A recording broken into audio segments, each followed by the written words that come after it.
Vamos para o nosso assunto número 5, prazos processuais. Gente, prestem muita atenção nesse assunto, porque ele é muito importante. Eu vou começar com um conceito de prazo para vocês, tá? O que é o prazo? É um espaço de tempo definido para a prática de um ato processual que pode ser contado em horas ou dias e é fixado na legislação. É aquele lapso de tempo entre o termo inicial e o termo final, certo? Na qual o ato processual pode ser validado. Olha só, nos casos onde ocorre a fluência do vencimento sem a prática do ato processual, tem-se a preclusão, que nada mais é do que a extinção do direito de praticar ou emendar o ato. Então vejam só a importância do prazo. Se você não cumpre um prazo processual, você perde o direito de praticar. Isso é a preclusão, é a perda do direito de praticar aquele ato, certo? Vamos para a classificação dos prazos processuais. Eles podem ser classificados de 3 formas: quanto à sua origem, quanto às consequências processuais e quanto à possibilidade de dilação, certo? Eu vou explicar para vocês quanto à origem dos prazos processuais, o que significa, certo? Eles podem ser classificados em legais ou judiciais. Os prazos legais são aqueles fixados em lei e a sua alteração é vedada. Por isso que é prazo legal, fixado em lei e não pode alterar. Por sua vez, os prazos judiciais são aqueles fixados pelo juiz apenas em casos em que a legislação for omissa. Então, por exemplo, se não há nada fixado em lei em relação àquele prazo, em relação ao prazo daquele ato, o juiz vai poder fixar um prazo, certo? E aí, lógico, prazo judicial de juiz. Na fixação dos prazos judiciais, o magistrado deve levar em consideração a complexidade do ato processual, conforme determina o artigo 218, parágrafo 1º do CPC. Então, percebam que mesmo nos casos em que o prazo pode ser fixado pelo juiz, ele não vai tirar da cabeça dele, certo? Existe um artigo que determina que ele tem que levar em consideração a complexidade do ato, né? Ele não pode simplesmente tirar da cabeça dele, vou dar tanto. Ele tem que levar muita coisa em consideração. Nos casos onde ocorrer tanto a omissão legal quanto a omissão do magistrado, existem casos que não tem o prazo nem na lei e nem o juiz fixa. O CPC, no artigo 218 também, só que no parágrafo 3º, estabelece o limite genérico de 5 dias úteis para a prática do ato. Então, quando se deparar com casos em que não há na lei estipulado aquele prazo, ou o juiz não fixou um prazo para aquele ato, o que o CPC informa? 5 dias úteis, certo? Quais são as consequências, né? Classificação dos processos quanto às consequências processuais. Isso daqui também prestem muita atenção. Os prazos processuais são divididos em próprios e impróprios. O que são os prazos próprios? São aqueles destinados para a prática dos atos processuais pelas partes. Uma vez que esse prazo não seja observado, ocorre a preclusão do artigo 223 que eu falei para vocês. Então, assim, prazo próprio é o prazo praticado pela parte. Gravem isso. Se a parte não praticar aquele ato dentro do prazo, ocorre a preclusão, que é a perda do direito de praticar, certo? E existem os prazos impróprios, que são aqueles atinentes aos atos praticados pelo juiz, que em caso de fluência do prazo sem a prática do ato, não gera quaisquer consequências ao processo. Percebam que quando a gente fala de prazo próprio, que é aquele prazo praticado pela parte, existe uma consequência para o processo. Qual que é a consequência? A preclusão.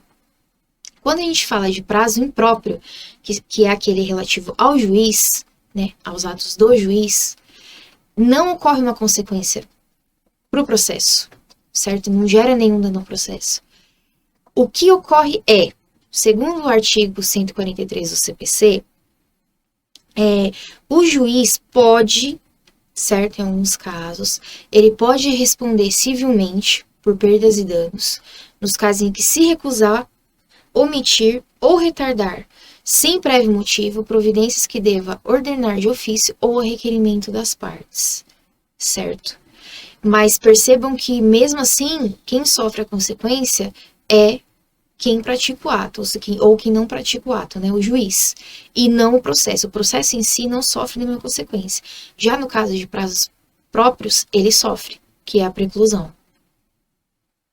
Agora vamos à classificação quanto à dilação. Os prazos quanto à dilação, eles são classificados em dilatórios e peremptórios. Os prazos dilatórios são aqueles prazos que, fixados por normas dispositivas, podem ser ampliados ou reduzidos através de convenção entre as partes. São prazos que eles podem ser dilatados, né? Eles podem tanto ser reduzidos como eles podem ser aumentados, certo? Um exemplo de prazo dilatório é a suspensão dos vencimentos por convenção das partes, né, que está fundamentada no artigo 313 do CPC, inciso 2.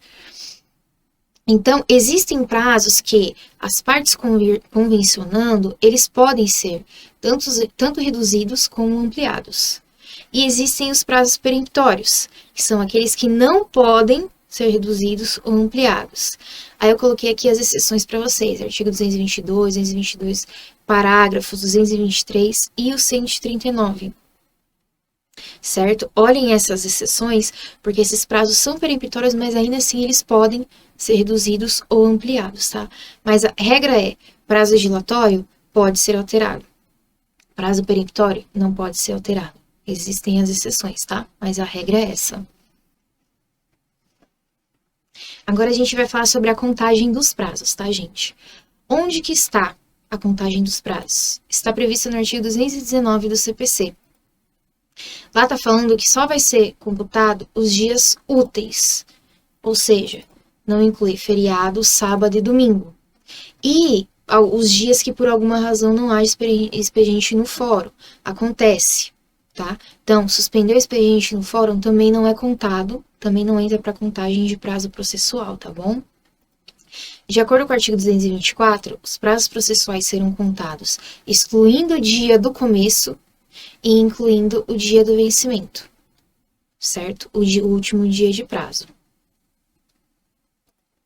Eu vou falar para vocês alguns casos aqui de prazo, mas a gente vai se aprofundar nisso em mais algumas aulas para frente, tá? Uns módulos para frente.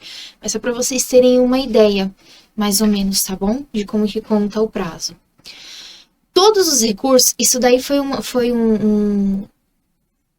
novidade que veio com o CPC de 2015. Né? Não era assim no antigo CPC. Todos os recursos têm prazo de 15 dias, certo? Todos os recursos em processo civil têm prazos de 15 dias. Tanto para interposição, quanto para resposta, certo? Exceto os embargos de declaração, que são 5 dias. Então, aqui não tem como errar. 15 dias para qualquer recurso, exceto embargos de declaração, que são 5 dias, tá bom? Essa observação aqui é muito importante também, cai muito em concurso público. Prazo em dobro para a Fazenda Pública, para o Ministério Público e para a Defensoria Pública. Essas entidades, esses órgãos, o prazo deles não são contados como de uma parte comum. É contado em dobro. Então, por exemplo, preciso entrar com recurso, né? 15 dias para a parte normal.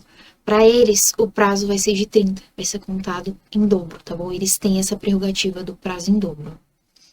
No artigo 226 do CPC, existem algumas regras também, mas assim, via de regra desse jeito, tá? Se alguém perguntar para vocês, é desse jeito, via de regra desse jeito. Mas não é obrigatório que seja assim, tá bom? Até porque se trata de prazos, vamos voltar um pouquinho, se trata de prazos impróprios. Lembra que eu falei? São prazos do juiz. Então, esses prazos, eles mudam, eles têm essa prerrogativa de mudar um pouco, né? Então, vamos lá. Despacho, 5 dias. Decisões interlocutórias, 10 dias. E as sentenças de 30, tá bom? Lembrando que esses são prazos que são alterados, certo? São prazos impróprios, prazos dilatórios, certo? E é isso, a nossa aula de hoje acaba por aqui. Qualquer dúvida que vocês tiverem, mandem perguntas de vocês, tá bom? Um abraço.